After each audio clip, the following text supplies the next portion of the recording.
میرافشاں شمس الرحمان فاروقی کی بیٹی ہیں جو الہ آباد میں ہوتے ہیں، بہت بڑے رائٹر ہیں، اور انہوں نے خود تھیسس لکھا، اور جو کتاب ہے ان کی وہ پوسٹ کلونیل مائنڈز کے بارے میں محمد حسن عسکری کے حوالے سے ہے۔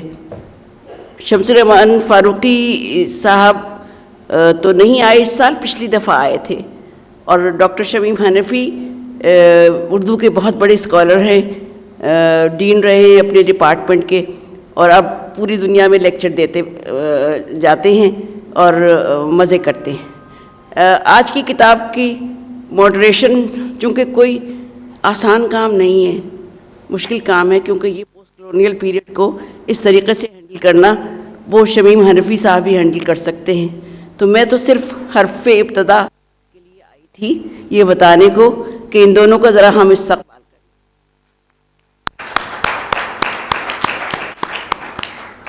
شمیم صاحب، اب آپ کے ذمہ ہے یہ دعوت گفتگو۔ بہت بہت شکریہ کشور، اور آپ سب کا خیر مقدم، اس لیے کہ ایسے وقت میں جب دن بھر کی تھکن آپ پر طاری ہے، یہاں ایک ایسے موضوع پر جو بہت کہنا چاہیے کہ بحث طلب اور بہت خاصا متنازعہ کنٹروورشل موضوع ہے، آپ لوگوں کا آ جانا واقعی بڑی غیر معمولی بات ہے۔ یہ جو ظاہر ہے کہ ابھی حال میں ایک بہت اہم کتاب سامنے آئی ہے آکسفورڈ یونیورسٹی پریس سے، یہ the post colonial mind, Urdu culture, Islam and modernity in Muhammad Hasan Askari. لیکن اس سیشن کو جو موضوع دیا گیا ہے وہ موضوع ہے پوسٹ کولونیل مائنڈز، عسکری اینڈ احمد علی۔ یہ عجیب اتفاق ہے کہ یہ دونوں اصحاب اردو کے ادیبوں کے طور پر متعارف ہوئے۔ عسکری صاحب کو تو ابھی بھی اردو ہی کے ادیب کے طور پر جانا جاتا ہے، ظاہر ہے کہ انگریزی میں انہوں نے یقیناً کچھ چیزیں لکھی ہیں اور ان کی تحریروں کے ترجمے ہوئے ہیں، لیکن بنیادی طور پر وہ اردو کے ایک تھیوریٹیشین اور ایک مفکر اور ایک دانشور، ایک نقاد، ایک افسانہ نگار کے طور پر معروف ہوئے۔ احمد علی صاحب جو ہیں، ظاہر ہے کہ ان کی اٹھان تو ایک انگریزی ادیب کے طور پر ہوئی تھی، ٹوائلٹ آف دہلی کے ان کے معروف ناول کی شکل میں، جو چھپا پہلے انگریزی میں، لیکن اس کو آپ نے اگر اس کا اردو ترجمہ جو ان کی بیوی کے نام سے شائع ہوا، بلقیس جہاں کے نام سے، آپ کی نظر سے گزرا ہوگا تو آپ کو اندازہ یہ ہوگا کہ شاید یہ ناول لکھا پہلے اردو ہی میں گیا تھا، اس کا ترجمہ انگریزی میں، اس لیے کہ محاورہ اس کا پورا انگریزی یعنی اردو کا ہے۔ یہ بھی ایک عجیب اتفاق ہے کہ جو جس حوالے سے ہمیں عسکری صاحب اور احمد علی صاحب پر گفتگو یہاں کرنی ہے، پوسٹ کولونیل مائنڈز کا، یہ مسئلہ اس وقت پورے بر صغیر میں، سب کانٹیننٹ میں بحث کا موضوع بنا ہوا ہے، اور یہ مسئلہ ہے ہماری اپنی آئیڈینٹی اور ہماری اپنی ہسٹری کا مسئلہ، یعنی ہم کس طریقے سے اپنے آپ کو اپنی بازیافت کرتے ہیں، اپنے آپ کو ری وزٹ کرتے ہیں اپنی تاریخ کے حوالے سے۔ ظاہر ہے کہ اس سلسلے میں آپ سب کے ذہن میں ہوگا کہ مغربیوں نے جو رویہ اختیار کیا تھا اس کی ایک بہت عجیب و غریب مثال ہمارے سامنے آئی 1835 عیسوی میں لارڈ میکالے کی منٹس کی شکل میں۔ وہ منٹس جو ہیں جب چھپی تھیں اس وقت سے لے کر کے اب تک اس پر بحث کا سلسلہ ختم ہونے میں نہیں آتا، اور اب اس میں اور مزید شدت پیدا ہو گئی۔ مجھے یاد ہے کہ ان منٹس کے اشاعت کے بعد عجیب و غریب ایک ملا جلا رد عمل پیدا ہوا تھا پورے ہندوستان میں۔ ایک طرف وہ کلاس تھا جو یہ سمجھتا تھا، میکالے کا ہمنوا تھا، جس میں اس نے یہ کیا تھا کہ ہمارے ماضی کو پوری طریقے سے رائٹ آف کیا ایک طریقے سے، اس طرح کے جملے اس کے آئے کہ مشرق کی پوری فکر ایک ہماری ایک بک شیلف میں آ سکتی۔ اور دوسری چیز یہ کہ جو جغرافیہ یہاں پڑھایا جاتا ہے، اگر لندن کی کنڈر گارڈن کی بچیاں وہ جغرافیہ اس سے واقف ہو جائیں اس تاریخ سے، تو ظاہر ہے کہ وہ ہنس دیں گی، یعنی ایک طرح کا مذاق اڑانا۔ اس کے اس پیریڈ کو یعنی 1835 جب کہنا چاہیے کہ فارسی کو ایک طریقے سے نکال دیا گیا اور سرکاری زبان کے طور پر کی حیثیت انگریزی نے حاصل کر لی، وہ ایک طریقے سے ہمارے بعض مورخوں نے کہا ہے کہ وہ ایک طریقے سے ہماری تہذیب کے خاتمے کا پہلا دن تھا۔ دوسری طرف انگریزوں میں خود ایسے لکھنے والے ہوئے، مثلا پرسیول اسپیئر کی ٹوائلائٹ آف دہلی، مجھے یاد ہے کہ اس نے کہا کہ 1835 میں فارسی کی زبان کا خاتمہ اور وہاں انگریزی کا نفاذ، یہ گویا کہ ایک بہت بڑی تہذیب کا خاتمہ تھا، اور اب جس تہذیب کی شروعات ہوئی اس تہذیب میں انگریزی میں ذرا سی شدبود حاصل کر لینا گویا کہ کافی سمجھا جاتا تھا اور تہذیب کا بدل سمجھا جاتا تھا.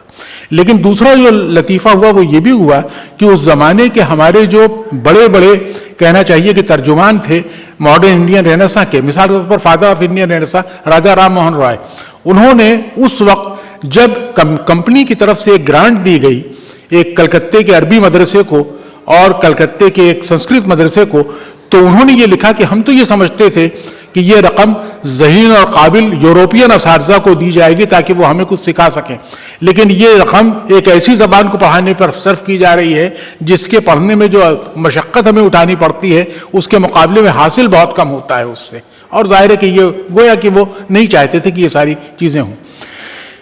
اسی کے ساتھ ساتھ یہ بھی ہوا کہ ہماری ماضی کی طرف کے تاریخ کی طرف جو رویہ تھا اس میں ایک عجیب و غریب ایمبیگوٹی پیدا ہوتی. آپ کو یاد ہوگا کہ جب حال ہی کی یادگار غالب شائع ہوئی اس کے شروع میں انہوں نے لکھا کہ وہ زمانہ ویسے تو مسلمانوں کے سیاسی اعتبار سے زوال کا تھا، لیکن زوال کے باوجود اس زمانے میں دلی میں اہل کمال بہت سے جمع ہو گئے تھے اور ایک غیر معمولی طور پر ان کو یہ اسٹڈی ایک ہسٹورین ایک ایسے شخص کی طرف سے، ہاں وہ تو میں اس پر کشور نے کرا دیا تھا تعارف تھوڑا سا، اب میں کراتا ہوں تفصیل سے. تو یہ اسٹڈی جو آئی ہے ایک ایسے اسکالر کی طرف سے آئی ہے جو کہنا چاہیے کہ ویسے تو اپنے پروفیشن کے لحاظ سے تاریخ کی ایک اسکالر کی حیثیت رکھتی ہیں، لیکن یہ کہ میں ان کو ان کے زمانے طالب علم سے یہ میں آپ سے معذرت کے ساتھ یہ کہہ رہا ہوں، دشواری یہ ہے کہ میں بھول نہیں سکتا اس بات کو، اس لیے کہ میں نے تو ان کو ایک طالب علمی کے زمانے سے اس وقت سے دیکھ رہا ہوں جب انہوں نے لکھنا پڑھنا کہنا چاہیے شروع کیا ہوگا. نام میر افشاں فاروقی اور ورجینیا میں یونیورسٹی میں اس وقت یہ وہاں پڑھا رہی ہیں. الہ آباد یونیورسٹی کی یہ پروڈکٹ ہیں. الہ آباد یونیورسٹی کو بھی ایک زمانے میں آکسفورڈ آف دا ایسٹ کہا جاتا تھا اور ایک عجیب و غریب یونیورسٹی تھی وہ، وہاں بڑے بڑے اساتذہ پیدا ہوئے. عسکری صاحب کے استاد پروفیسر ستیش چندر دیب جن کے نام عسکری صاحب نے اپنی کتاب جزیرے کا انتصاب کیا ہے، وہ بھی وہیں الہ آباد یونیورسٹی میں شعبہ انگریزی کے سربراہ تھے، میرے بھی استاد رہے وہ، دیب صاحب سے پڑھنے کا اتفاق مجھے بھی ہوا. وہاں کا تاریخ کا شعبہ جہاں سے میر افشاں فاروقی نے یعنی جہاں فارغ التحصیل ہیں اس شعبے میں بابر پر اپنی کتاب کے لیے مشہور رشبروک ولیمز سے لے کر کے ڈاکٹر ایشوری پرساد، ڈاکٹر بنارسی پرساد سکسینہ جنہوں نے شاہجہاں بادشاہ آف دہلی اس کے سلسلے میں جن کی شہرت ہے اس کتاب کے سلسلے میں بہت سے مورخ وہاں پیدا ہوئے، ڈاکٹر رام پرساد ترپاٹھی اور وغیرہ وغیرہ یہ سب. تو ظاہر ہے کہ وہاں تعلیم انہوں نے، لیکن ایک خوبی کی بات ان کی یہ رہی کہ تاریخ کی طالبہ ہونے کے باوجود نہ صرف یہ کہ ان کا ادب سے رشتہ بہت گہرا رہا ان کے اپنے بیک گراؤنڈ، ان کے اپنے پس منظر کی وجہ سے، دوسری بات یہ بھی کہ انہوں نے میرے خیال میں اس زمانے کے معدودیت اسکالرز میں ہیں جنہوں نے فارسی باقاعدہ طور پر پڑھی اور ترجمے کیے، بہت اچھے ترجمے کیے ہیں افشاں نے. اور ظاہر ہے کہ اس وقت یہ ادب اور تاریخ اور کہنا چاہیے کلچر، یہ ساری چیزیں اس میں یہ مشغول ہیں. یہ مسئلہ جو اس سیشن کا موضوع ہے ظاہر ہے کہ یعنی پوسٹ ماڈرنزم، اس کے سلسلے میں جو بنیادی بات ہے ہمارے ہاں جو بحثیں چل رہی ہیں ان کے 3 دائرے مقرر کر لیے گئے ہیں. ایک تو پوسٹ ماڈرنزم تاریخ کے تناظر میں کیا معنی رکھتی ہے وقت کے کہنا چاہیے کہ حوالے سے، دوسری زبان کے تناظر میں، اور تیسری کلچر کے تناظر ثقافت کے تناظر میں. ظاہر ہے کہ اس میں تینوں طرح کے ہر طرح کے لکھنے والے شامل ہیں. انگریزی میں جن لوگوں نے ایک لکھنے والوں کے طور پر شہرت حاصل کی، اس میں ایک خاص طور پر ایک تثلیث ہے، 3 نام ہیں جو بہت مشہور ہوئے، راجا راؤ، آر کے نارائن اور ملک راج آنند. راجا راؤ کے ہاں سارا زور ملتا ہے قدیم ہندوستان پر، سنسکرت شعریات پر، اور ظاہر ہے کہ وہ ان کا تعلق جنوبی ہندوستان سے ہے. آر کے نارائن کے ہاں معاملہ یہ ہے کہ آر کے نارائن ظاہر ہے کہ میرے بہت پسندیدہ لکھنے والے ہیں اور ان کی کتابیں بڑے شوق سے پڑھی جاتی ہیں. وہ رہنے والے بھی میسور کے تھے وہ، اور ظاہر ہے کہ ان کو گراہم گرین کے واسطے سے جو بھی ذریعہ ہے بہرحال ان کو تو پہچان لیا گیا، راجا راؤ کو بھی پہچانا گیا. لیکن ملک راج آنند کا جو ان کی بعض کتابیں مشہور ہوئیں، کہانیاں انٹچیبلز ہے اور اس طرح کی چیزیں، لیکن کوئی بہت زیادہ بحث ان کے سلسلے میں نہیں ہوتی. ایک شخص جس پر بحث بالکل نہیں ہوتی وہ ہیں احمد علی صاحب، جن کو پوسٹ ماڈرن جبکہ وہ بہت اہم ان کا کام تھا، زبان کے لحاظ سے بھی، تاریخ کے لحاظ سے بھی، معاشرت کے لحاظ سے بھی. ان کا ناول ظاہر ہے کہ اس کے بعد انہوں نے انگریزی میں اور بھی کہانیاں لکھی اور ناول بھی لکھے اور یہ سب، لیکن یہ کہ ان کا ذکر ظاہر ہے کہ ایک خاص دور کے اردو ادیب کے طور پر تو کہیں کہیں ہوتا ہے. انگریزی میں جتنی بحث ان کی طرف توجہ ہونی چاہیے تھی نہیں ہوتی، لیکن باہر ہندوستان سے باہر بہرحال ان کی کتابوں کی قدر کی گئی. عسکری صاحب کا معاملہ یہ رہا ہے کہ عسکری صاحب ایک بہت ہی متنازعہ لکھنے والے ہیں، بہت ہی کنٹروورشل لکھنے والے رہے ہیں، اور ان کے ہاں مختلف ادوار آتے رہے ان کی زندگی میں. ایک دور ان کے ہاں وہ تھا جب ان پر الزام لگایا گیا مغرب پرستی کا. پھر ایک دور ان کے ہاں وہ بھی آیا جب یہ الزام ان پر عائد کیا گیا کہ مغرب سے بالکل انکار کر رہے ہیں وہ، اور مشرق میں بھی ایسے داخل ہوئے ہیں کہ معلوم ہوتا ہے کہ چاروں طرف سے انہوں نے اپنے آپ کو محصور کر لیا ہے اور دروازے بند کر لیے ہیں. تو یہ سلسلہ جو ہے پورا.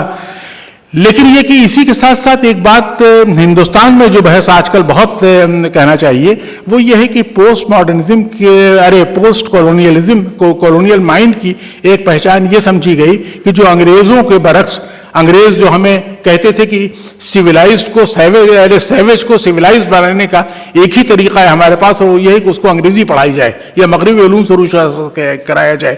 اس کے برعکس ہمارے یہاں ہندوستان میں یہ ہوا کہ وہاں اس پر زور دیا گیا کہ ہمیں اس جال سے اپنے آپ کو نکالنا ہے، اور شاید اسی لیے ہمارے یہاں ایک میلان پیدا ہوا تھا. مجھے معلوم نہیں کہ یہاں اس کی شکلیں کیسی سامنے آئیں، اور وہ تھا نیٹیوزم کا میلان جو کہنا چاہیے کہ 80s میں بہت کھل کر کے سامنے آیا، اور جہاں اس بات کی کوشش کی گئی کہ ہم اپنی روٹس کو، اپنی آئیڈینٹی کو ایک نئے سرے سے پانے کی کوشش کریں. اس میں خرابی یہ پیدا ہو گئی وہاں کے لکھنے والوں میں کہ وہ کبھی کبھی مقامیت کی طرف بہت چلے گئے. وہ لوگ ایک لوکل کلر ان کے ہاں زیادہ آ گیا، اور ایک کہنا چاہیے کہ ایک ریوائولزم کی ایک اسٹریک بھی اس میں آ گئی. یہاں مجھے نہیں معلوم، افشا کی کتاب ابھی میں نے نہیں پڑھی ہے. یہ اس کتاب سے کچھ آپ کو اقتباس بھی پڑھ کے سنائیں گی اور اس کے علاوہ اس پر گفتگو بھی کریں گی، لیکن چونکہ ان کی نظر اپنے ماضی پر اور اپنے حال پر یکساں طور پر ہے، بہت گہری ہے، اس لیے خیال میرا یہ ہے کہ اس پر یہ ایسی باتیں ہوں گی جو آپ کے ذہن میں بہت سے سوالات پیدا کریں گی. اب میں دعوت دیتا ہوں میرا افشا فاروقی کو کہ وہ اپنی گفتگو کا آغاز کریں. بہت بہت شکریہ شمیم حنفی صاحب، اور good evening everyone. Thank you so much for coming out at this hour, and I know that there is a scintillating dastan going on, and I'm sure you guys want to get back to it, but I'll just take up a little bit of your time. Before I begin to talk about the two books, I mean, one book has already been published, which is the Askari book, and the second book is on Ahmed Ali, which is in the works and which will be published in around May. It should be out.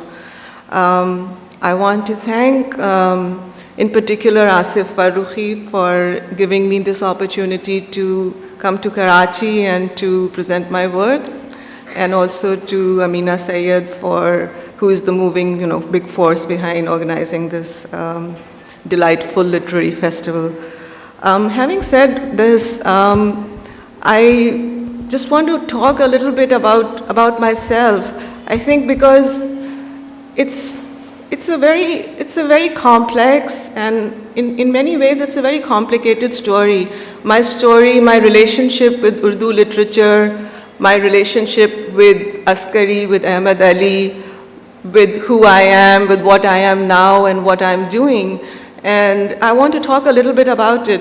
So I guess everybody knows that I'm the daughter of Shamsur Rahman Farooqi, and there may be, I don't know, I think he's a big name in not just Urdu literary criticism, but also recently he has emerged as a major novelist, as a writer of fiction, and to be a daughter of such a well-known person is in itself a big challenge. So I carry a big weight on my shoulders, even as I sit here and talk about this, and also in the presence of such learned people from the Urdu culture. I mean, it's a really honor. It's an honor for me because I rarely get this opportunity to talk to such a learned audience. بچپن میں میرے خیال سے مجھے بتایا جاتا ہے کہ میں شاید 2 برس کی تھی تب سے مجھے اشعار یاد کرائے جاتے تھے، اور مجھے بہت سارے اشعار یاد ہو گئے. تو میں اشعار بالکل طوطے کی طرح پڑھتی تھی، لیکن میرا جو ایک بچے کا امیجنیشن ہوتا ہے وہ بہت ہی ویژول ہوتا ہے. تو میری جو زبان کے ساتھ جو میری ریلیشن شپ تھی بچپن میں وہ بیحد ویژول تھی. تو مثال کے طور پر مجھے ایک شعر یاد تھا, الٹی ہو گئیں سب تدبیریں کچھ نہ دوا نے کام کیا, دیکھا اس بیماری دل نے کیسے کام تمام کیا. تو میں سوچتی تھی کہ کوئی کمرہ ہے اس میں ساری چیزیں الٹی پلٹی پڑی ہوئی ہیں اور پھر پتہ نہیں اس کے آگے کیا ہوگا. اور ایک اور شعر تھا, اور یہ اشعار مجھے شاید میں بالکل یقین سے کہہ سکتی ہوں کہ میں 2 سال کی تھی, میں تب سے مجھے یاد ہے. کھول زلفیں جو وہ گلرو سرے بازار چلا, ہر طرف شور اٹھا مار چلا مار چلا. تو میں سوچتی تھی کہ پتہ نہیں کوئی ایک گلرو کو میں سوچتی تھی کوئی شعر ہے, اس کے بال بلجھے ہوئے ہیں. تو میری جو ریلیشن شپ تھی لینگویج کے ساتھ وہ ایک بہت ہی امیجنیٹیو جیسے کہ بچوں کی ہوتی ہے اور بہت ہی ویژول تھی. پھر بعد میں چل کے میں انگریزی میڈیم اسکول میں پڑھنے لگی اور گھر پہ مجھے اردو پڑھائی گئی. تو ایک طرح سے میں 2 دنیاؤں میں تھی ایک ساتھ, 2 ناؤں پہ میرے پیر تھے. اسکول میں اردو میں بات چیت کرنے میں بلیک پوائنٹس ملتے تھے, اکثر سزا بھی مل جاتی تھی, اور گھر پہ تو بالکل سوال ہی نہیں ہوتا تھا کہ کوئی انگریزی میں بات کرے. تو اس طرح سے یہ ایک سارٹ آف ایک تھا, مطلب اس کے بارے میں اس وقت تو ظاہر بات ہے کہ میں سوچتی نہیں تھی. پھر میرے خیال سے میں 7-8 سال کی رہی ہوں گی جب میرے والدین نے شبخون جرنل جو تھا اس کی پیدائش ہوئی. تو اس کے پیدا ہونے سے پہلے اس کے اس کی جو تیاریاں ہو رہی تھیں اس نئے بیبی کے آنے کی گھر پہ, تو ہر وقت بہت سارے ادیب اور شاعر اور بہت سے لوگ جو تھے جمع رہتے تھے ڈرائنگ روم میں, اور باتیں ہوتی رہتی تھیں, اور میرے کان میں اکثر جو 2-4 الفاظ ادھر سے اڑتے پڑتے سنائی دیتے تھے مجھے. ایک اس میں تھا جدیدیت اور ایک تھا ترقی پسند. تو میں سوچتی تھی کہ جدیدیت ترقی پسند, یہ تو دونوں اس کے معنی تو ایک ہی ہوتے ہوں گے نا, جدیدیت اور ترقی پسندی میں کیا فرق ہے. لیکن ظاہر بات ہے میں نے کسی سے پوچھا نہیں, کیونکہ اس طرح کے سوال بچے کسی سے پوچھتے تو ہیں نہیں کہ سنیے بتائیے ذرا ترقی پسند کیا ہوتا ہے. کوئی اگر میں کسی سے پوچھتی بھی تو وہ شاید میں اپنے ابا یا اماں سے پوچھتی, اور میری ہمت نہیں پڑ سکتی تھی کہ میں ان سے ہی پوچھتی, اور پھر ویسے بھی میں I was too busy playing around and doing other things. So in the meantime what happened was that both my parents were taking a very active interest in my Urdu education, and so I would ساری گرمی کی چھٹی, مجھے یاد ہے کہ چھٹی تو ہماری ہوتی تھی, ہمارے ابا کو تو دفتر جانا ہوتا تھا, تو وہ صبح سے اٹھ کر کے ہم لوگ کو غالب اور میر اور اقبال اور یہ سب پڑھانا شروع کرتے تھے بہت زور و شور سے, اور وقت بچانے کے لیے وہ شیو بھی کر رہے ہوتے تھے اور ہم لوگ کو پڑھا رہے ہوتے تھے, اور جب غلط کوئی پڑھ دے تو وہ شیو کرتے کرتے وہ شیونگ برش سے منہ پہ لگا دیتے تھے. تو ایک مطلب یہ کچھ بچپن کی ایسی یادیں ہیں جو کہ کبھی ہم بھول نہیں سکتے کہ کس طرح سے ہم نے غالب اور میر اور اقبال اور درد اور جتنے بھی کلاسیکی شعراء تھے ان کو میں نے پڑھا. اس کے بعد ایسا اتفاق ہوا کہ میں نے ہسٹری میں پھر ایم اے کیا, میں نے ہسٹری میں پی ایچ ڈی کیا, اور میں نے اپنی تھیسس لکھی ہسٹری میں. مگر حسن اتفاق دیکھیے کہ میں امریکہ جا کر کے اردو ادب سے ہی منسلک ہو گئی, اور میں ساؤتھ ایشین لٹریچر پڑھاتی ہوں. تو جب میں وہاں پہنچی اور مجھے کورسز پڑھانے کے لیے ملے اور مجھے کورسز ڈیزائن کرنے پڑے, تو مجھے بتایا گیا کہ ایسا ہے کہ کلاسیکل اردو پوئٹری اگر آپ پڑھائیں گی تو شاید آپ کو 2-3 لوگ ملیں گے کلاس میں, اس لیے ابھی آپ کلاسیکل اردو پوئٹری نہ پڑھائیے بلکہ ماڈرن اردو لٹریچر پڑھائیے. تو ماڈرن اردو لٹریچر کے نام سے میں نے بہت کم کچھ پڑھا تھا, مطلب تھوڑا بہت پڑھا ہوگا. سو ماڈرن اردو پڑھانے کے لیے جو مجھے پڑھنا پڑا اس میں نے بہت ساری چیزیں پڑھ ڈالیں جو میں نے بچپن میں نہیں پڑھی تھیں, اور بہت سی چیزیں جیسے میں نے پہلے آپ کو بتایا کہ وہ الٹی ہو گئی سب تدبیریں, مجھے کچھ اور نظر آتا تھا. پھر مجھے as I grow those things sort of took a different form and shape for me, and I kept evolving. So when I started reading Manto and I started reading Ismat and I started reading all of these things, I began to wonder how to critique that, how will my students understand what is a good story, what is a bad story. And I wanted to teach them literary criticism also, but I didn't want to teach them literary criticism from a Western standpoint. I wanted to delve into something that was very much Urdu. I wanted to dig up something which was very indigenous to Urdu, and and help my students read that. So I started to look around for material which would be coming from Urdu itself, and I asked my father, I said, I know you're a big critic, but I have never seen you write on Banto, for example, I have never seen you write on Ismat, because by then I had figured out that, he wasn't a person who was very enamored by the progressive writers, and in fact, then of course I realized what Jadidiyat was and what the progressive writers movement was. I understood all of that, of course. So I said to him, I do so many translations, because that was another thing that I had to undertake. In order to teach these courses in translation, I found that there were very few translations, and so I had to undertake this task of translating a lot of Urdu literature for my students and for, of course, a wider audience.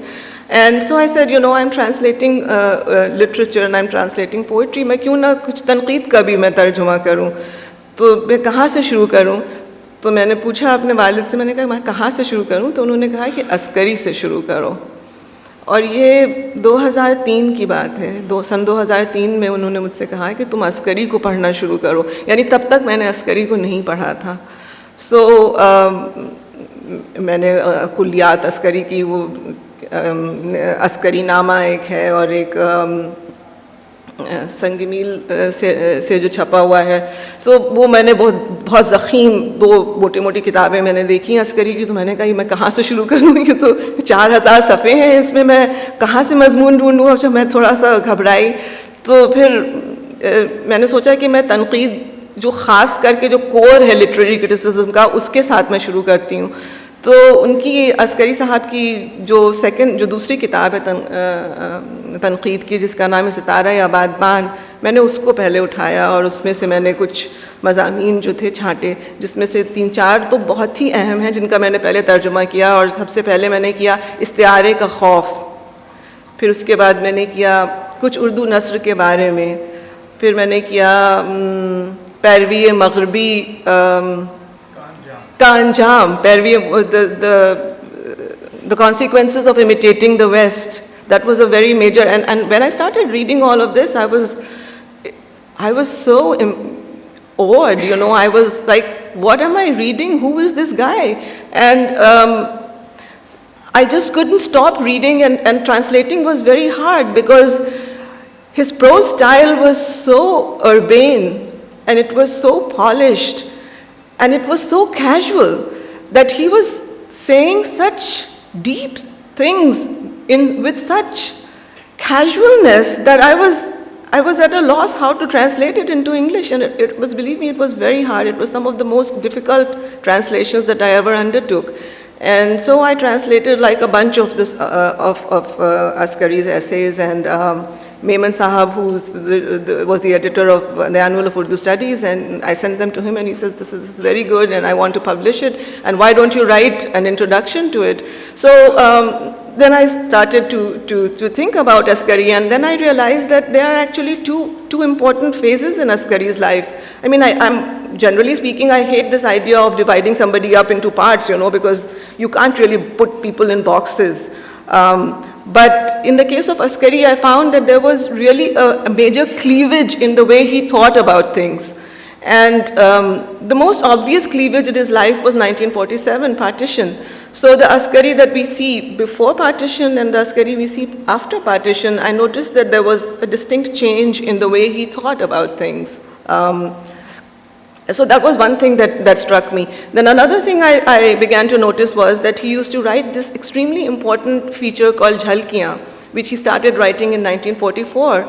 And it was the most, and it was published in the journal Saqi, and I can go into the details of the relationship, the intellectual relationship that Askari had with Shahid Ahmad Dehlvi, who was his mentor, and also the time when this column was launched. It was launched with so much fanfare. I mean, no, I don't think that any other literary column in the history of Urdu literature has ever been launched with such aplomb as Jhalkiyan was launched in Saqi in January 1944.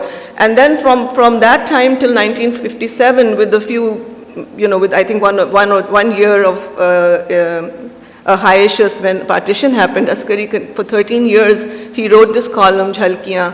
And in every Jhalkiyan, every essay that he wrote was unique. it was remarkable. And the spectrum of his knowledge and his gaze was so vast, it was unbelievable. It seemed that there was this man who was reading contemporary Western literature and contemporary Indian literature. By Indian, I mean not just Urdu, but in different languages of India, and he was reading it all at the same time. And in those days, of course, there was no internet and books were not so readily available as they are now. So it was amazing to see him writing on some totally different aspect in 1 month and then something totally different in another. So I was, I continued to be overwhelmed by the keenness of his intellect and the depth of his knowledge. And I also then began to notice that after 1957, there begins another sort of phase in his career, and he seems to become disillusioned with whatever he was writing, with whatever he was doing for Urdu, or in the way in which Urdu was going, and so he began to move more and more towards Sufism. He became very impressed with Maulana Thanvi, and he started writing in a completely different mode. So the essays that he wrote in the later part of his life after 1957, mostly in the 1960s, are also very brilliant essays, essays which have been published in the anthology called Waqt Ki Ragni. And the leading essay, Waqt Ki Ragni itself, is remarkable in the way he has thought through about music and the relationship between music and language. So when I took on this task of writing the book on Askari, I realized that I had to read so much. I had to read Baudelaire, I had to read Mallarmé, I had to read Heidegger, I had to read Hölderlin, I had to read, and then I had to read Thanvi, so it was, I felt as if I was just swimming in all of this sea of knowledge, and I was barely swimming, I was like just keeping myself afloat. I wasn't really going anywhere with it. And I got to know Askari sort of very closely. So after this long period of, as I said, I started in reading Askari in 2003. And it wasn't really until 2010 that I began to write the book. And I spent the whole of 2009 cooking it in my head. And I thought about it and I discussed it with people. I gave a couple of papers on it. And in 2010, I started really writing the book. And in a year, I was able to write the book. But I want to tell you a little bit more about, as the book began to take shape, I started to notice two things. One was that Askari's intellectual trajectory begins from 1938. That is the time that he comes to Allahabad University as an undergraduate student. And he's very young. I mean, there's interesting descriptions, and I got drawn into that, how thin he was, and how his sherwani used to hang on his thin frame, and how shy he was. And when he said Assalamu alaikum, people only heard kum or fum. Nobody really heard him talk much. He was so shy. But he was, at the same time, he was so brilliant. So, he wasn't studying Urdu. He was studying English, and he was studying philosophy, and he was studying history. But there was a bunch of friends around him who were interested in Urdu because there were so many interesting things going on in Urdu at that time. Remember, it was 1938 and the progressive writers movement had just been launched in 1936, and 1938 was a very, very exciting time frame, not just for the progressive writers movement, which was in itself a major force, but also because there were so many other momentous things that were happening on the political and socio-political arena. There was the freedom movement, and also sort of the nascent movement for separation was also beginning to sort of develop. And at the same time, I would say in the late 1930s, the rift between Urdu and Hindi was also beginning to to grow, and it was beginning. So I was extremely, this is an extremely rich period in terms of intellectual fermentation and what I call the post-colonial moment. So people who came of age at this time, who came of age in that time as Askari did and as Ahmad Ali did, because Ahmad Ali was also at Allahabad University at that time. He was teaching in the English department. Of course, he's much older than Askari, and their periods don't really overlap, but there is a brief time. So I was like, okay, this is such an exciting period, and Urdu and Hindi are becoming separate, and there's all of this movement going on. So whose voice is dominant? I'm looking for the post-colonial voice. Remember, the book is called The Postcolonial Mind. So I'm searching for the post-colonial voice. Whose voice carries? Whose voice matters?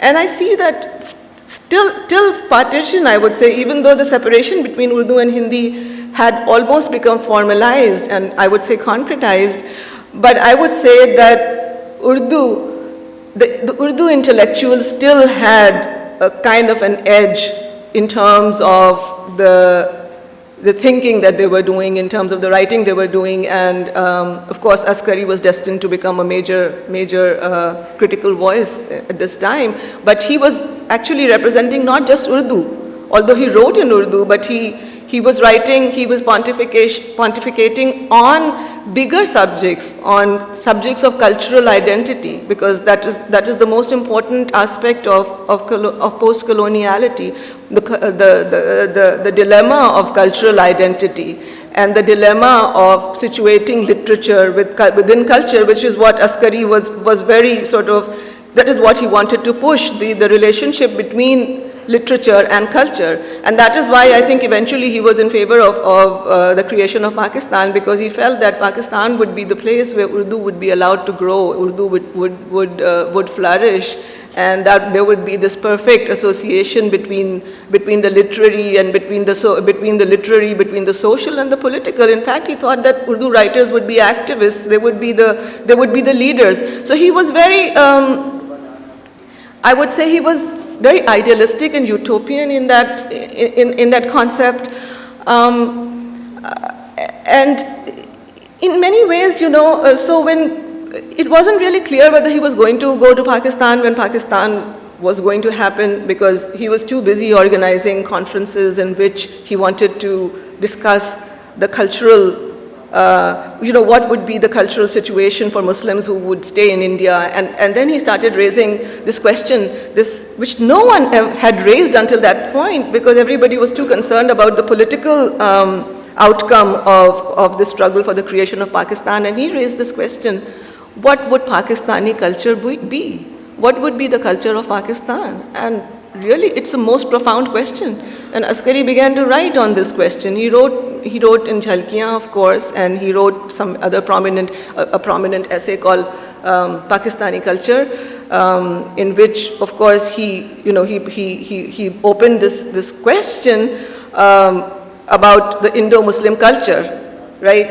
How much of the Indo part would be a part of, so Indo-Muslim culture was, Askari replaced it with Pakistani Muslim culture, and he wanted to differentiate between Islamic culture and Muslim culture. And he said Muslim culture is Islamic culture plus local culture. So he said that the culture of Pakistan would be Pakistani Muslim culture, which would be the culture of the region, and Urdu would be its language.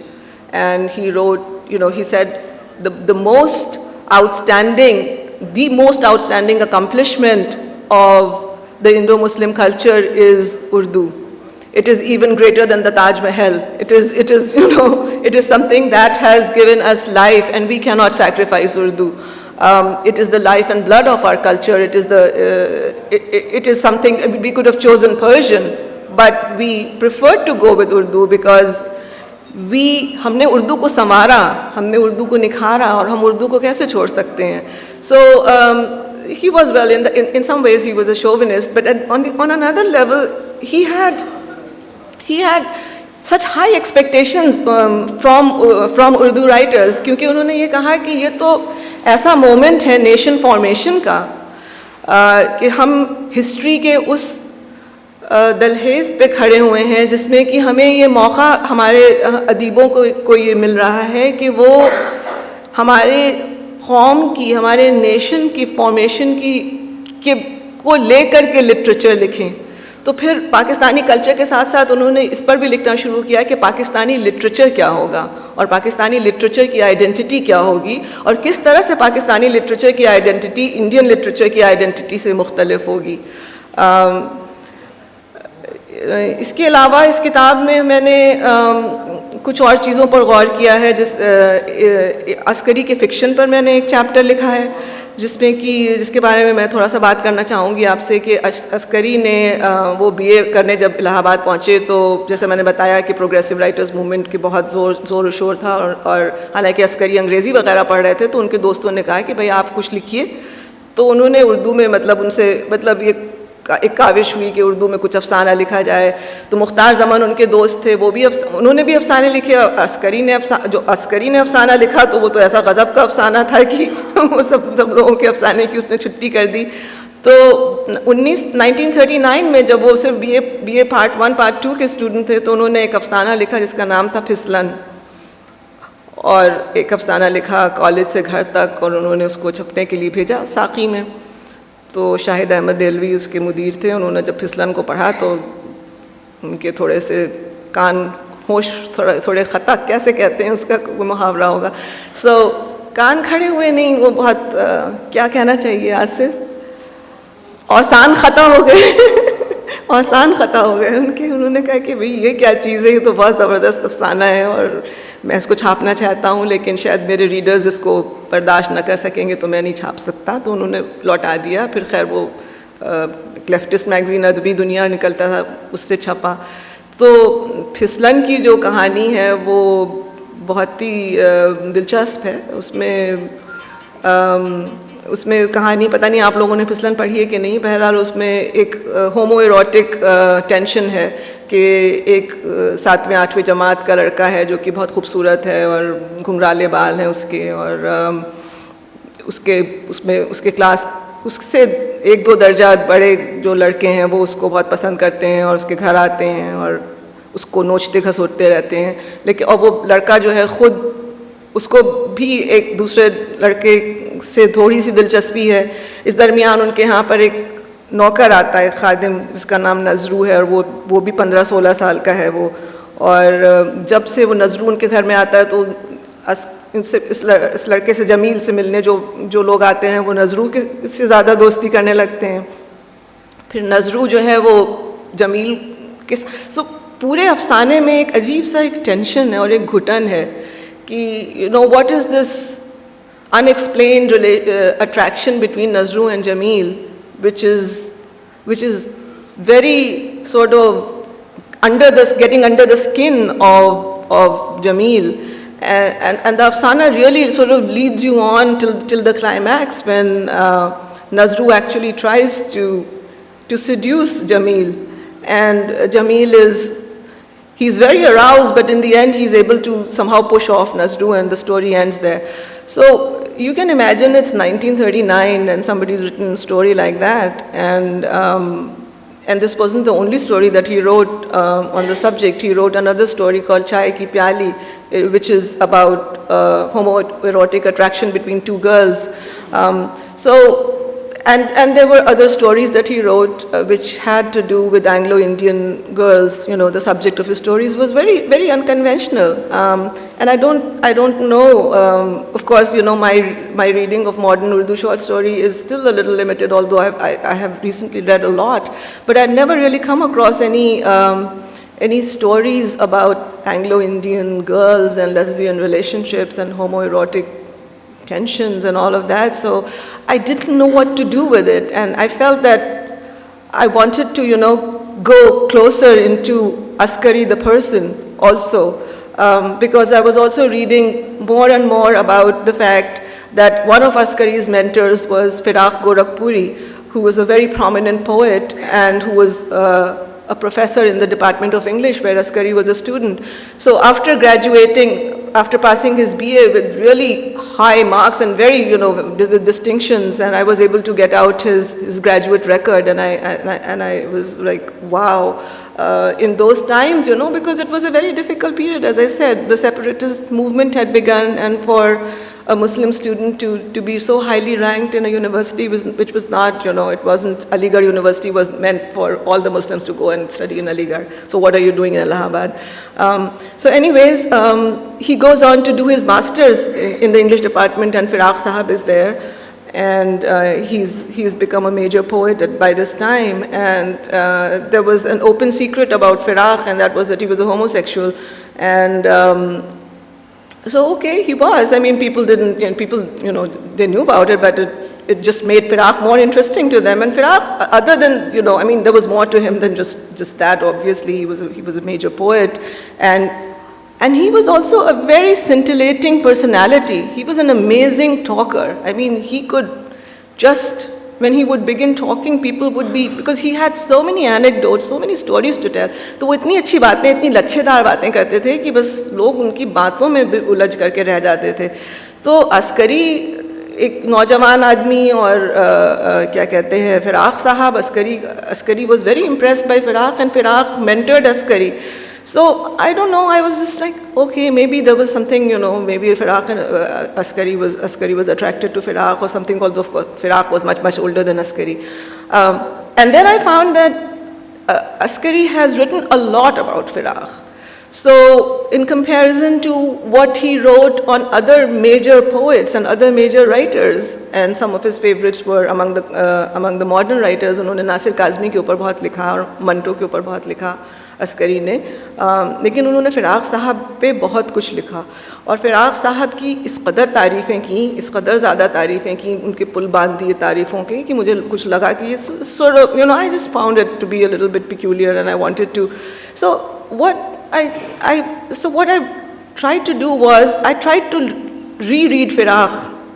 I tried to reread Firaq's poetry to see if there was something in Firaq's poetry that was appealing to Askari in particular, and which I was not seeing. And maybe that was something that was drawing Askari to Firaq as an intellectually sort of touching him in certain ways that I was not.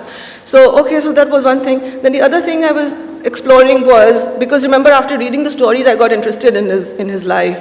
And then I started reading the letters that Aftab Ahmad and Askari, exchanged. And of course, Askari's letters to Aftab Ahmad were published in 3 separate installments.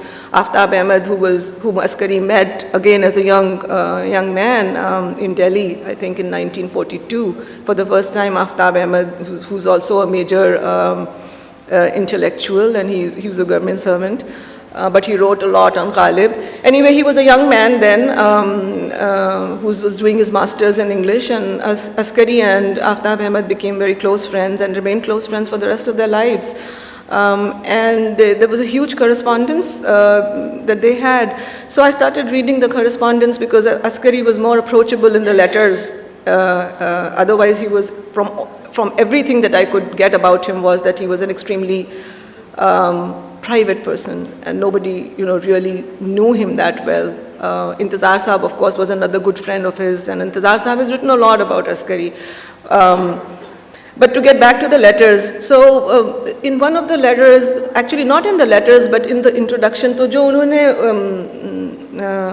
उस ख़तों के जो ख़ुतूत के जो मजमूए का जो उन्होंने मुक़दमा लिखा आफ्ताब अहमद ने, तो उसमें उन्होंने जिक्र किया कि पहली दफ़ा उनकी मुलाकात अस्करी साहब से कैसे हुई.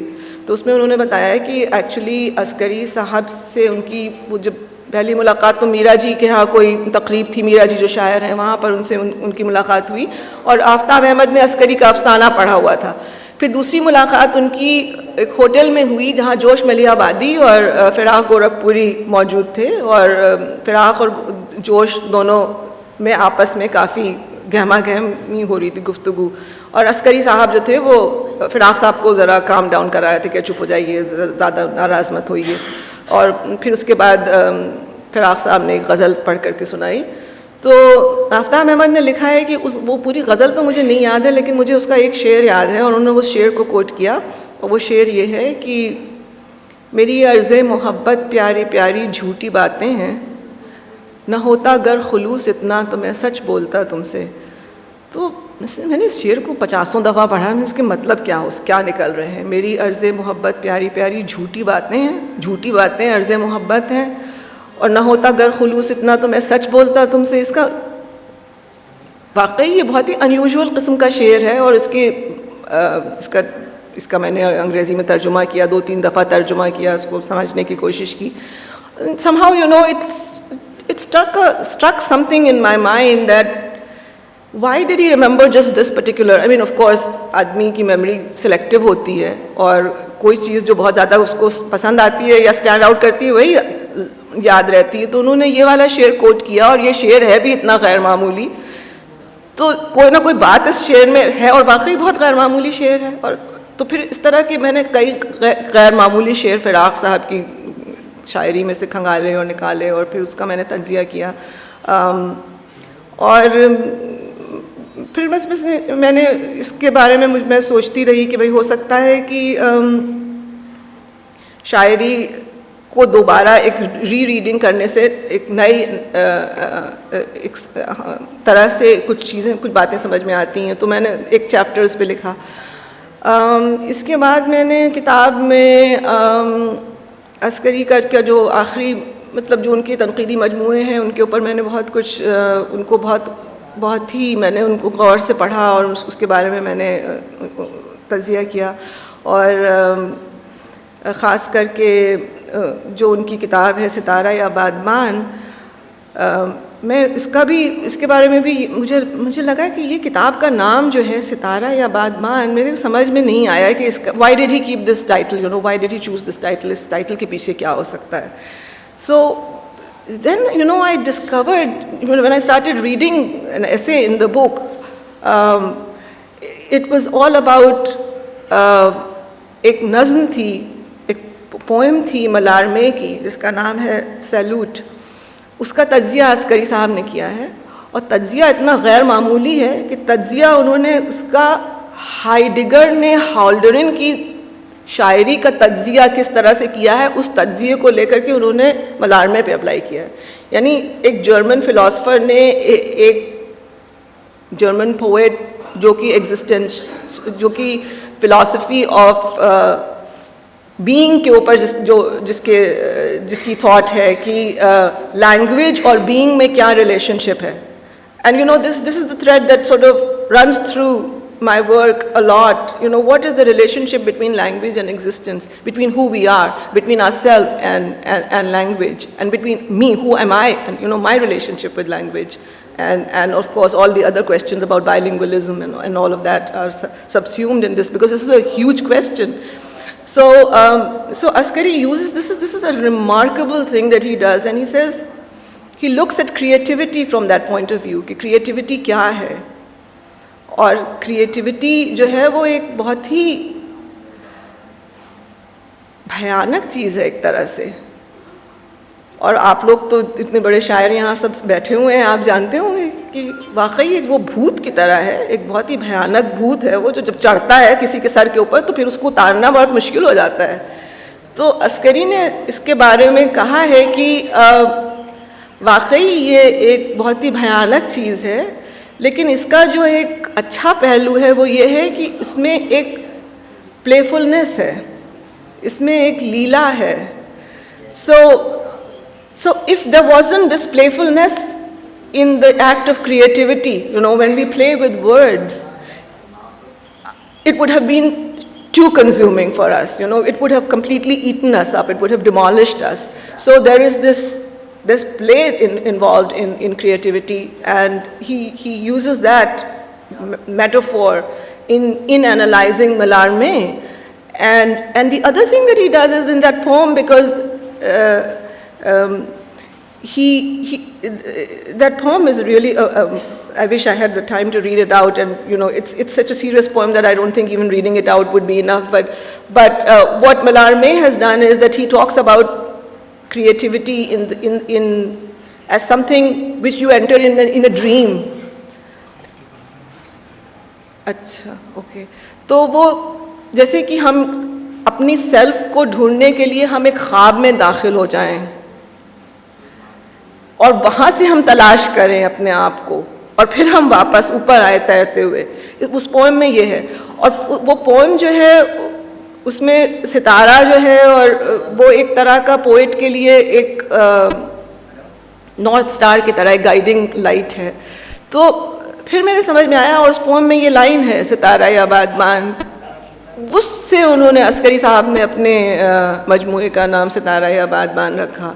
تو ایک طرح سے وہ اپنے ریڈرز کو ایڈریس کر رہے تھے کہ زبان کیا ہے, what is language and how powerful it is. You know, you writers, you have been given this extremely powerful medium. You are creators, you can create. So use that language, use it as much as you can. So he wanted to inspire. So that is why I consider him to be the first and the most foremost critic in Urdu, because he literally, he established himself. He wasn't a reformer, he wasn't a modernizer in that sense. He actually set up his shop to be a critic, and he said, I am here to critique your work, to help you improve, تاکہ آپ اور اچھا لکھیں, آپ اپنے کو اور اچھی طرح سے زبان کے ساتھ آپ اس کے میکسیمم اس کو کریں. تو یہ تو عسکری کی بات ہوئی. اب احمد علی کے بارے میں بھی بائی لنگوالزم کو لے کر کے بس ایک تھوڑا سا میں بتانا چاہ رہی تھی کہ احمد علی نے اردو میں لکھنا شروع کیا. پہلے انہوں نے 2-4 افسانے لکھے, پھر وہ پروگریسو رائٹرز کے وہ جو ان کا جو انگارے تھا اس میں ان کی 2 کہانیاں تھیں, کافی مقبول تھے, اور اس گروپ میں مطلب ایز اے رائٹر ان کی اچھی خاصی پرسنالٹی تھی. پھر ان کا اختلافات ہو گئے سجاد ظہیر سے, اور ان کو پروگریسو رائٹر سے انہوں نے مطلب اپنا رشتہ تھوڑا سا الگ کیا, کیونکہ وہ ظاہر بات ہے وہ آرٹ فار آرٹ سیک میں بلیو کرتے تھے, وہ آرٹ فار پروپیگنڈا میں نہیں بلیو کرتے تھے. تو جب وہ ان سے الگ ہوئے تو انہوں نے سوچا کہ اب مجھے کچھ ایسا کرنا چاہیے جو کہ واقعی بالکل الگ ہو. تو انہوں نے ٹوائلائٹ ان ڈیلی لکھی انگریزی میں, اور انگریزی میں تو انہوں نے کتاب لکھی, لیکن انہوں نے انگریزی کو توڑ موڑ کر کے کسی طرح سے ایسا بنا دیا کہ وہ اردو کی جو کلچر ہے, اردو کی جو دنیا ہے, وہ کسی طرح سے انہوں نے انگریزی میں ٹھونس دی. تو یہ انہوں نے کمال کر دیا. انگریزی پھر بھی ایک ڈسٹنٹ لینگویج ہے, رائٹ. لینگویجز جو ہوتی ہیں ان کی سب سے بڑی خاصیت ہوتی ہے metaphor. So every language has its own metaphors, and to take the metaphor and the culture, of course. So to take the metaphors of one culture and to push them, embed them literally into another language is really a remarkable thing, which is what Ahmad Ali was able to do.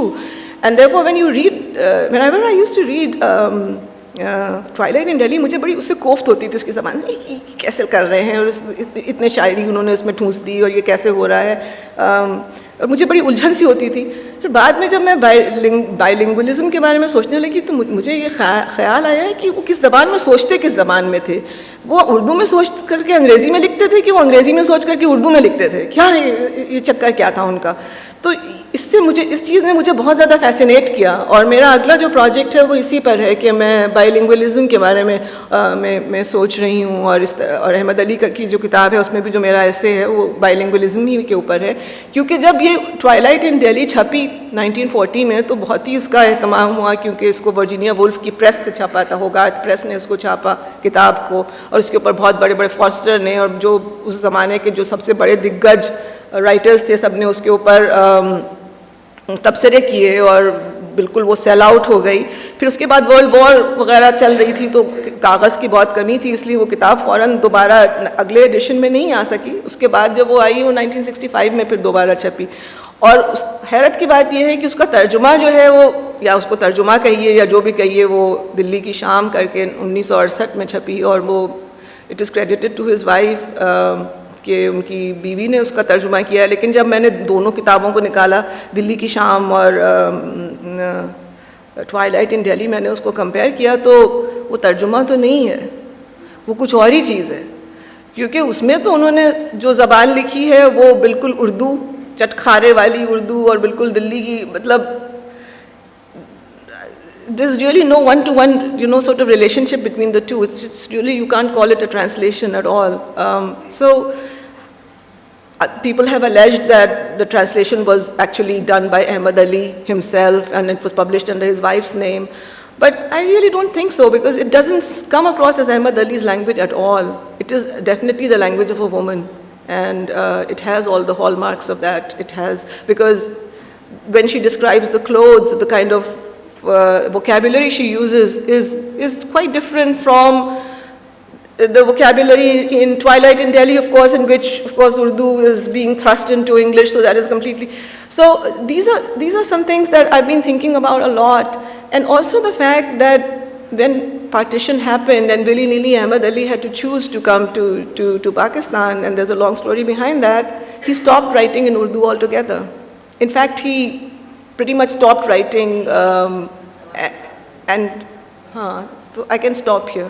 तो फिर उसके बाद वो तर्जुमे करने लगे बहुत ज़्यादा, तो उसके बारे में भी बहुत सी बातें हैं, लेकिन आई विल स्टॉप हियर और आप सवाल पूछिए मुझसे.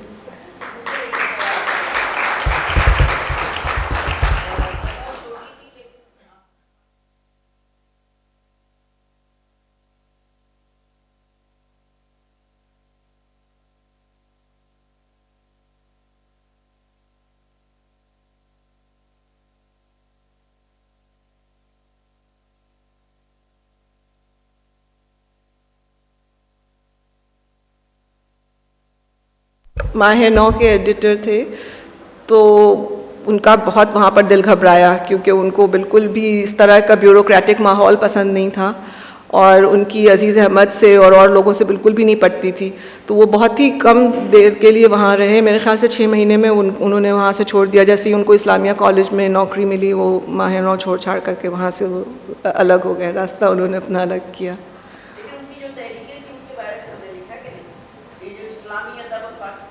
जी हाँ, मैंने इसके बारे में लिखा है. एक बहुत लंबा चैप्टर है, झलकियाँ करके, उसके 2 हिस्से हैं. तो उसमें मैंने सन 44 से लेकर के 47 तक की जो झलकियाँ हैं और 47 के बाद की, तो उसका तज्जिया मैंने किया है और इसमें ये सब सवाल मैंने उठाए हैं, पाकिस्तानी अदब और हिंदुस्तानी अदब ऑल्सो.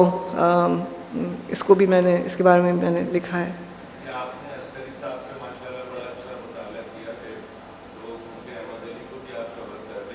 जी जी, हाँ बिल्कुल. हाँ, वो वक्त कम हो गया. अस्करी साहब ने अहमद अली साहब की किताब पर, वही ट्वाइलाइट इन दिल्ली के ऊपर बहुत ही अच्छा मजमून मार्के का लिखा और उसका तर्जुमा मैंने किया है. और वो जो किताब मेरी अहमद अली पे आ रही है, उसमें वो मजमून शामिल है. यस.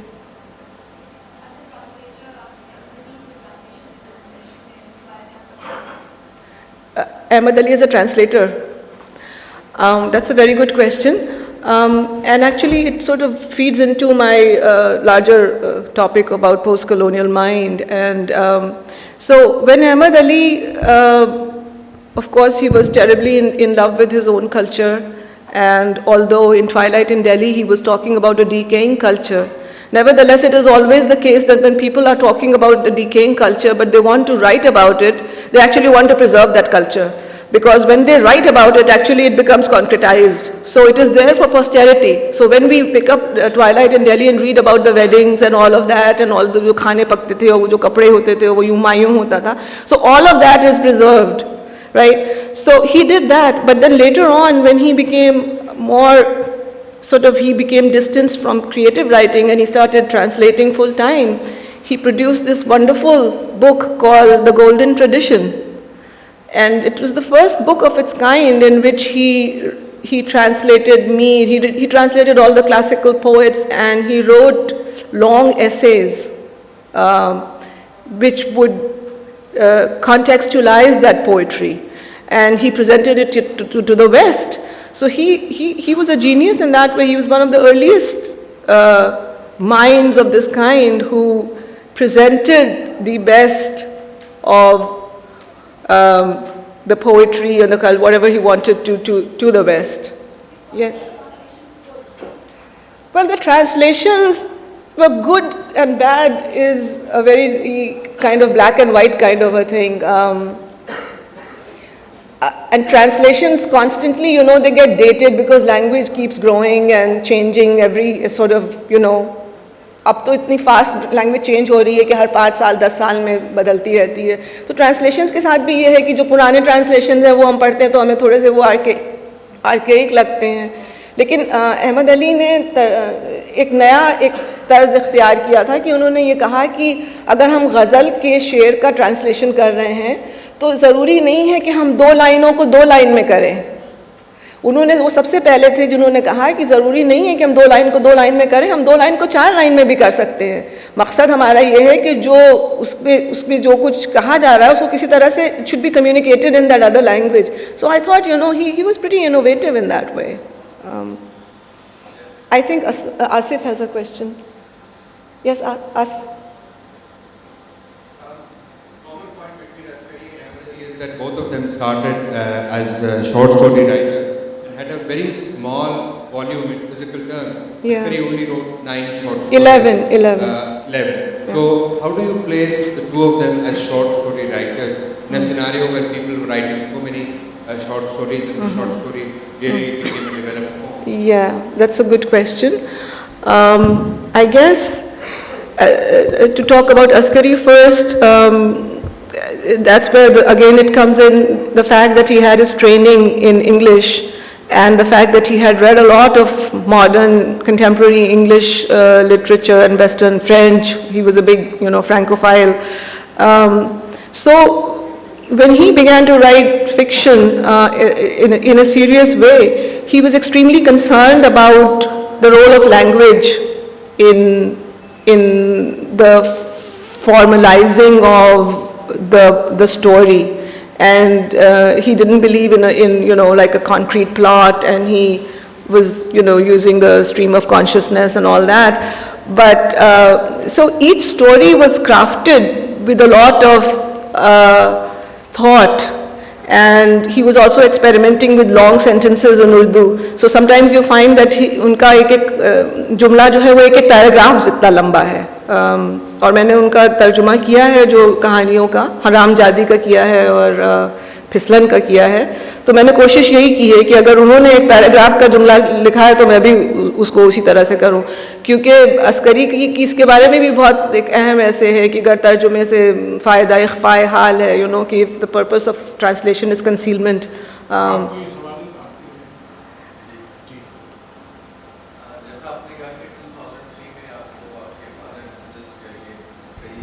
جی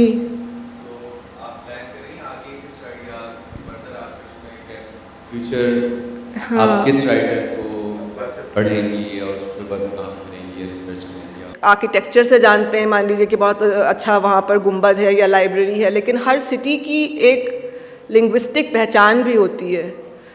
تو what is the different contours of language that define a city, and how are cities divided on those lines?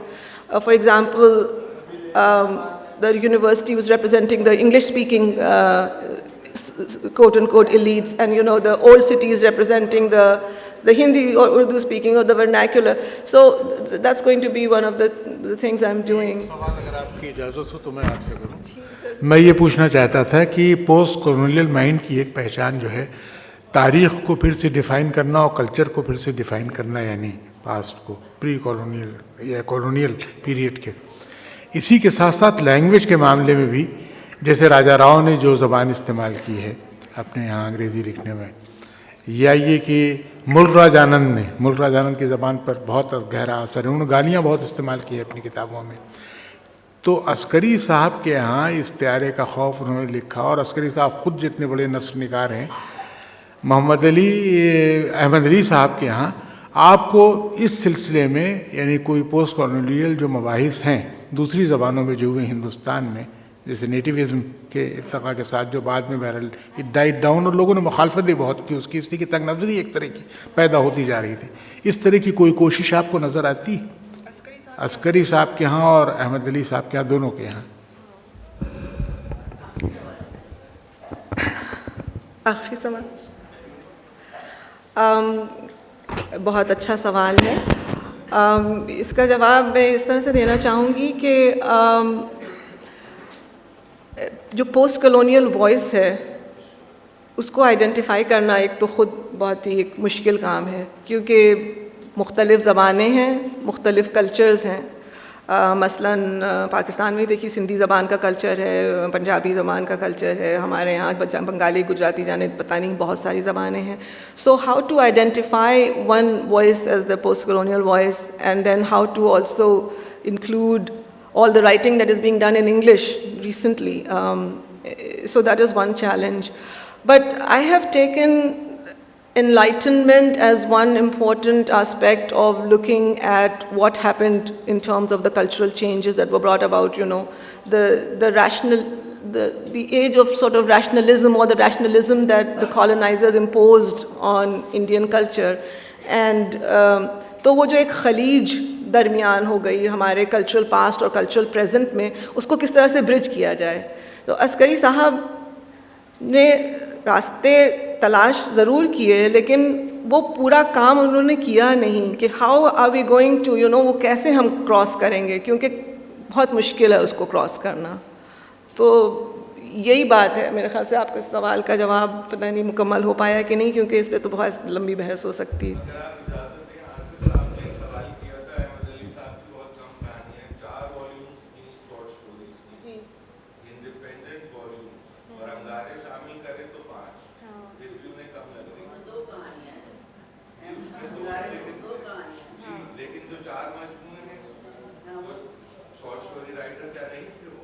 نہیں وہ تو ہی از اے میجر شارٹ اسٹوری رائٹر.